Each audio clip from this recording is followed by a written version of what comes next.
What up? Welcome back to the channel. I'm Modi J and we are locked in. This is episode 3 of Harlem, and Camille, she's really having a tough time out here. We know after episode 1, it was a cliffhanger. Was she going to touch Ian's back? At the end of 2, now she found out he's engaged. So you know that heart is broken. But before we get into this episode, shout out to the notification gang. If you're new to the channel and you want to be a part of it, hit the subscribe button, turn on your notification bell so you get something every time I upload. Hit that like button. It's the easiest thing you can do. Now moving forward, we see Camille. She's having her a little tough time. Also, our girl Ty, she done broke up.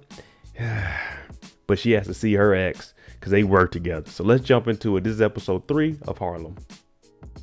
We start off with Camille teaching a class, and she's talking about love and how the perception sometimes hides the reality. And what this is it's linking to what's going on in her personal life with Ian. Now, they kissed, everything seemed like it was good, only to find out that he's engaged. Now, they didn't get to that part of the conversation. He was going to tell her, and he just never got to it. And you got to remember, she came on to him. 70% was on her, 30% was on him. She kissed him. He was under the influence. So we can't leave that out, people. That's the truth. He was high, and she tried to kiss this man before he could say that he was engaged. Now, Camille, she's going back to that night where he was saying, you know, I'm engaged. I didn't get a chance to tell you. She was saying, is that before or after you kissed me? And that's what I was talking about, the technicality. She leaned forward and she initiated the kiss. Camille, she's also, trying to get some jabs in there. When he says I'm engaged, she says, oh, with the beautiful girl at the party. You knew her name. Her name was Mira. You just didn't want to act like you remembered her name. But you do. You do. Now, she is upset, and she has every right to be upset. If you are engaged, that's how he should have introduced his girl, Mira. I would have said, hey, nice to see you again. This is my fiance, Mira. Mira, this is Camille. Saying we went to school together. I wouldn't say we dated because that's neither here or there. Ty, Angie, Quinn, they got to pull up on the girl because no one knows you better than your best friends. And they know whenever she's in here just eating, just going at it. She even got rainbow sprinkles in her hair. And that's the name of this episode. They're like, yeah, something's going on. Give us the, what do you guys call it? Give us the tea. Camille's talking about how Robin got fired at work. So it's pretty much starting all over. Oh, and also Ian is engaged. They're like, dang. Now, Angie, she has an interesting take on it. She asked, was his fiance, was she pregnant? Did she look it? And they're all like, why? Why can't they just be in love? And what she says, and she's not technically wrong, a lot of people only get engaged because one of them got pregnant. Now, if they just got married because of that, then no, he doesn't really love her. And that's different than him going off and marry somebody they don't have any kids. Now, they got married because of love. I'm like, all right, I mean, her breakdown is... it's logical, but will we go with that? No. After tonight, don't leave your girl around me, true player for real. You know what Usher said. After he broke up, what did he do? He hit the club with Diddy, and that's what they trying to get Camille to do. Now she's in the bathroom and she's talking about he's engaged. Oh, and we kissed. And they're like, wait, he's engaged and you guys kiss? Now you didn't hear Camille say, I kissed him. She just threw it out there. We kissed. So now whenever they see Ian, it's like, oh, you dog. Yeah, he did kiss her. He should have stopped, but she let him. And Angie. She talking about, well, this is a sign. You need to go fight for your love. Call ICE on that little British, you know what I'm saying? I can't say the rest because I ain't going to disrespect her like that. We start to see a little friction between Ty and Angie. Y'all know how it is. Every group we have it. You got 2 people in the crew. They're friends. They just get into an argument more than everybody else. Kind of like Frankie and Cleo and set it off. Now, Angie, she's over here, and we know she has access to Quinn's Uber number in the Uber account. So she orders a Uber Black. And if you don't know what that is, that's usually the all black SUVs. They come in Cadillacs. That's the top tier, you know what I'm saying? And she's talking about, yeah, perception is reality. I can't take no backstage role, background singer for us Get Out. Like the stage play. Come on now. We don't even know the name of it. That's because we don't do background singing. She's like, I can't do that. If I'm a background singer, I'm gonna stay in the background. I am a star. The ladies get to a lounge, and I guess they're gonna have a live performance, some black girl magic thing. While they're there, Quinn is actually looking on a dating app that she has, and we know she has a long list of troubles with men in the past. We even seen her get robbed and had to sleep outside all night. So she's talking about, oh yeah, me and this guy, we text all the time. Of course, Camille's in her feelings. She like, we hope you don't get catfish. And everybody's like, yeah, we was thinking the same thing.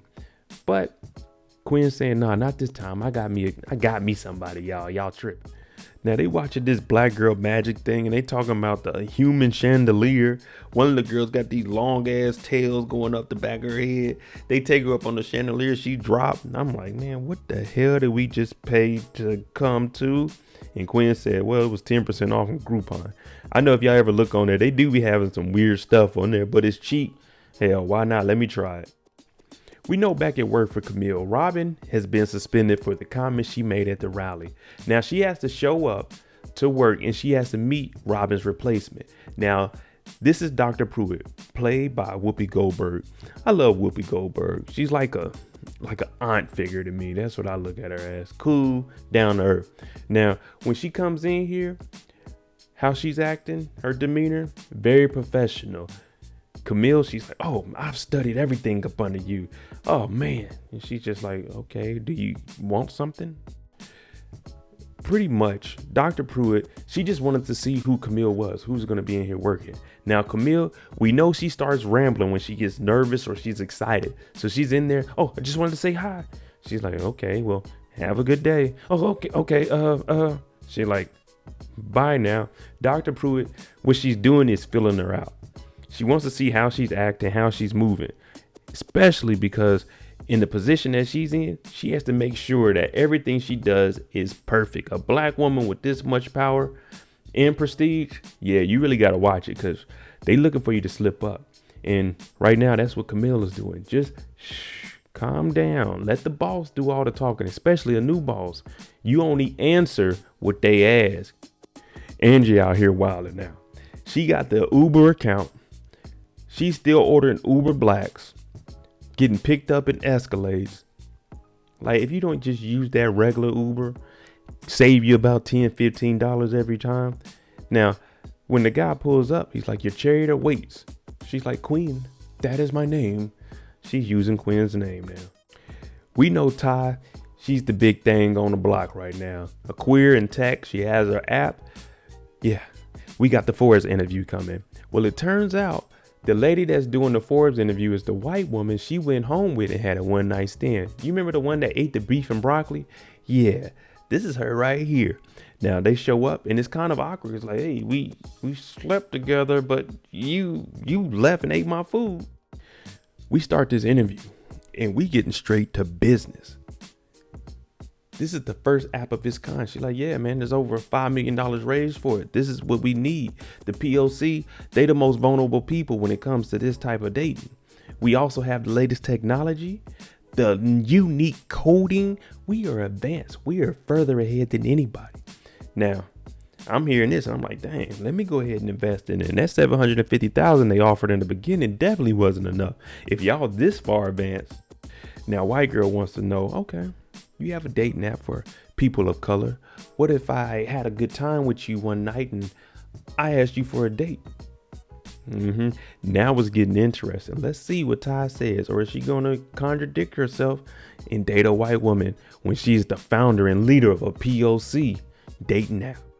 Ding, ding, ding. She answered the question correctly because if this went into the interview, it would look kind of bad. So she says at this moment, I am not interested in pursuing a relationship with a non-POC person of color. I'm like, damn, you good. You good. You handled that. Oh, but the white girl, the colonizer, fires back and says you do have a history of having sex with non-POC people. And this could put her in a tight bind because if people see it, me personally, I don't care. You're going to date who you date. Race doesn't matter. You do what you want to do, what makes you happy. You got to live that life. But perception is reality. And if people see that you're dating and having sex with a white woman, hey, you don't really care about us. Now, Angie, she's riding out. And it turns out this guy, he's got a pretty good, a good personality. And they're supposed to be going to the store. And he's saying, why are you going to the furthest store? And I'm thinking the same thing. Like, this ain't your card. You just running up Quinn. And we already know Quinn can't pay rent. But anyway, they both start having some stuff in common. They decide not to go to this store because one smells like mop water. One store doesn't have this type of drink. So they know what they're looking for. This is good. This is good for Angie. We finally get to see her relating to a man. Turns out he's in the art also. She's in the performing arts. He's a poet. And she's talking about, I got offered some background singing, but that's not me. I got bigger aspirations to this. And he starts talking about, yeah, you're right. You're not auditioning for them. They're auditioning for you. And even behind the clouds, the sun is up there shining. Oh man, he's feeding her everything she wants to hear. But this is what artists do. They talk to each other. They got to hype themselves up. And I don't knock anybody for doing that. But reality, sometimes it sets in and dreams don't pay the bills. When Camille went to meet Dr. Pruitt, she was inviting her over to tea at the house. So now Camille, she didn't go in there or read any emails to know what kind of meeting this may have potentially been. So all she's thinking is, I gotta find me something to wear. I'm going over there for tea. We got a sister in office. Okay, we kicking it. But this ain't about to be no black girl magic. Dr. Pruitt, she's about that business. So all of that, having fun and stuff, no. There's a time and place for it.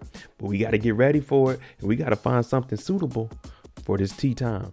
And even Ty, she got to find her an outfit because we got the Forbes interview, 2 pages, and we got to do a photo shoot for it. So she comes out with this floral suit. I'm like, okay, this is cool. Especially for what she's into, like the type of style and swag that she's going to have. This will set off that interview. People will be like, you know what? I want to try that app out. Ty's having little issues with the white girl in her interview and her asking those raunchy questions about them having sex. Quinn, turns out she's not getting catfish. The guy Daniel actually exists and we see him here on the FaceTime. He's like, oh, you know what? We're going to have a date. You like lobster? She's like, I love lobster. He said, all right, well, can you come? And she's like, I can come. He's like, hey, let me ask the question. But they have a date tonight. Uh-oh, Quinn about to get the win. The ladies got their outfits and they're walking. Now, you remember in the opening scene, we seen that there was a sign up that said they lost their lease. It's been 40 years. They thank Harlem. Well, that place was called Ray's. And now they have a new fusion Bristol that's going to be here. Chamalate, I think. Chamalate. That's what I'm going to say. Chamalate. Fusion Bristol. The new soul of Harlem. And they're looking like, man, who are these white people on here? This gentrification is coming. Now, unfortunately, that's how it is. You just got to get in where you fit in. If you got some money to invest, go ahead. Now, y'all see this little bullet hole up there? That's why they bringing in them white folk. Quinn, my baby, we got to get ready for this date that you got. If it don't work, call me. Now, she's talking to Angie about it. And Angie's looking at it. I don't know about that. I don't think you should wear that. She's like, what? It has a Michelle Obama in the front. And then she turned around and showing all that back. Angie talking about you get your back blown out and that. She's like, oh, whoa, wait, I don't want to go in it. But anyway, Quinn says he's real. We actually have a date tonight. He's been verified. Now, Angie, we know that she met a poet. Nice Escalade. And she's trying to tell Quinn, I want love. I deserve this. So Quinn, since she's in a happy mood, not knowing that Angie is using her Uber account, she's talking about, girl, you need to do that. Because Angie's covering it up, talking about he's at the train station. He drives the train. And I would have automatically thought, you met the conductor? Like, you know how hard it is to talk to the conductor? Because the only time you're seeing them is when they're changing shifts or when they stick their head out to see if anybody else is getting on the sub. And she's like, oh, yeah, I seen them down there. And she said, well, you know what? Go find them. Do everything you have to do. Go there every day. Angie takes that advice. Well, Quinn said she could go out there and look. Do it. Show up over and over. She done went out here. Order Uber. Nope. Who is this guy? Eric? Nah. Cancel. And she orders about 10 to 15 of them and cancels. Now, you know, every time you cancel a ride, after they accept it, they charge you. Well, yeah, she's running it up now. And she's like, nope, this ain't my boo. Nope. Who is this? Oh, hell no. Cancel. Oh, man. Camille finally shows up to Dr. Pruitt. She comes in. She's looking around. Dr. Pruitt just looking at her like, really? Really? You're one of the last people to show up. Better be on time. Like I was saying earlier, she showed up to Dr. Pruitt's office not knowing anything. Whenever you got to meet the boss, you always want to check your emails to make sure there's no tasks that they sent out or anything they wanted you to reply to. So you can go in there and you're at least prepared. Now, Nora's already here. We know Nora's an overachiever. She's like, oh yeah, I got the Evite. You would have checked your email, but you out hanging with the girls. And then when she gets here, she's talking about, oh, they got a porcelain bidet in there. If you don't know what that is, that's where you sit down and it squirts the water up, cleans you off a little bit. Camille is not prepared. Dr. Pruitt is a woman about business. I don't know how many times I have to state that. Now, I've encountered a lot of older black people that were like this, and they're actually pretty cool once you get to know them. You just got to understand, they're about business. You don't talk unless you're asking them a question or answering what they ask. Anything else, just don't ramble. Now, she's starting up a new project talking about how Central Park in New York City was one of the first places taken away from black people. Now, you hear Camille start talking about, oh, I like to do that, being the other black person and in the shop. Like, come on, you can't say that. You can't use that black, we black thing with Dr. Pruitt. That's not who you use it. She's about business, and whoever can get the job done is who she's going to encounter to tell, hey, can you do this for me? Now, Camille's talking about, oh, I like to do that because, I'm the only other black person here. It should be me. That would be real personal to me. Now, Nora's saying, yeah, I should also. Now, Camille, she's getting kind of upset because she wants to get on Dr. Pruitt's good side. She says, aren't you from Oklahoma? She's like, yeah, I am. But my people are Lenape, and they were in New York City. They had to relocate to Oklahoma. That's gentrification also. So it's like, just let people speak. You don't want to ramble on. Okay, Miss Thang come back. We got to finish up this interview now. And this time, Ty ain't playing fair. She puts a recorder. She said, give me that. You need to record this. And she starts talking about how what she does for herself, for the people of this app, she supports all the people of color. That's what it's for. And then they click it and they go off the record. She's like, well, what about me? What if I wanted to go on a date with you? I would like that. Long story short, they go back and forth over, is it right for her to be involved with a white woman owning this site? Well, they want to go on a date again because they just want to see where it goes. And you can tell they're feeling each other. Quinn shows up to her date. Now she got the address. They about to get lobster. When she comes into the building, the receptionist takes her upstairs. She's like, is this where the date is? She's like, yeah, come on upstairs. Well, she comes in the room and her date, Daniel, he works at a law firm, but it's more of a pyramid scheme type where you bring in attractive women and you have them try to sell things. Preferably, they're going to do it to business men and not women because they'll be attracted to them and they'll be more likely to spend money. So the lobster that they were supposed to be getting, it's just little lobster rolls, little finger food to listen to this little seminar. Camille, shh.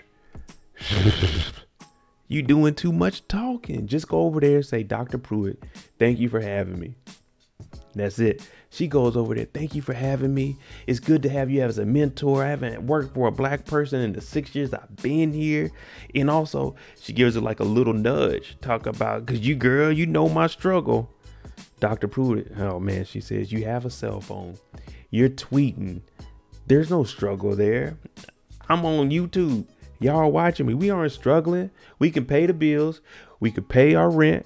We got a roof over our head. We got food in the refrigerator. We ain't struggling. Now, there are some struggles, but overall life quality, we aren't struggling. And that's what she's trying to get Camille to understand. Hey, you got to look at it from the bigger picture.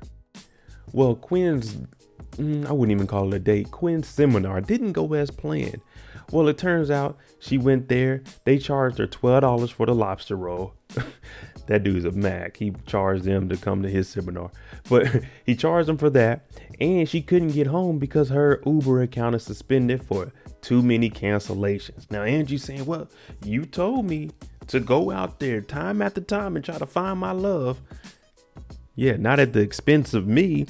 I don't know why they're enabling Angie, but I also see why Ty and Camille does not have her staying at their house, because nah, this ain't happening. In between Quinn going off on Angie, we get a knock at the door because we order some food, and it turns out it's Emmanuel. You remember the poet driving the SUV, picked up our girl Angie, and they just hit it off. Now they're here, and Quinn is like, Angie? Even he's like, I thought your name was Quinn. Oh, don't worry about that right now. Well, at least Angie found true love. They go down to his truck. He drives off. They pull up. He start eating her out. I'm like, hey, yo, whoa, you just met her, but I guess that's how they do in New York. Or if you're a starving artist, get it? Now, she's like, let's go to your place so we can finish this. He's saying, we are. We look around. He talking about he lives inside of his Escalade. Now, that's the new Escalade, too, so it's pretty big. It's like a small bedroom. If you had a studio apartment, it'd be about the same size. And she's like, what? Well, he ain't getting no money being no poet and Postmates. So he's making $600 payments. Might as well sleep in there. Now, Angie, it just hits her. Bing! I need to take that background singer because I got to get my life together now. Camille has her protest in front of Camille Fusion Bristol, where they're protesting the gentrification. She also told Dr. Pruitt, yeah, I tweet things, but I have a rally. I'm going to be out there tomorrow. And she gets up here. She really doesn't know what to say at first. She's kind of overthinking it. And what does she do? She touches the heart of the people that live in Harlem. What did Raise do to you? Raise raised us. If you're from Harlem, you never walked past Raise and never looked in to see who was in there. I made that part up. But what she's doing is the feel good moment, letting everybody know we need our black restaurants, our black, everything needs to be by us, for us. I just switched up FUBU. Well, guess what? Ian shows up and he pulls Camille off to the side. What the hell are you doing? She's like, I'm protesting for the people. We doing it, baby. Turns out he's the head chef here. Damn, she messing up my boy's business. There you go, episode 3 of Harlem. Let me know what you think about Dr. Pruitt. Have you ever ran into an older person that is strictly business? They don't care if you black, white, or whatever. They gonna hold you to that standard. And also, how do you think that this is gonna affect Ian Walker's business? Let me know. I'm Mo.J. If you like the content on the channel, hit that like button, hit that subscribe button. Thanks for watching. I'm out. Jimmy on the beat, boy.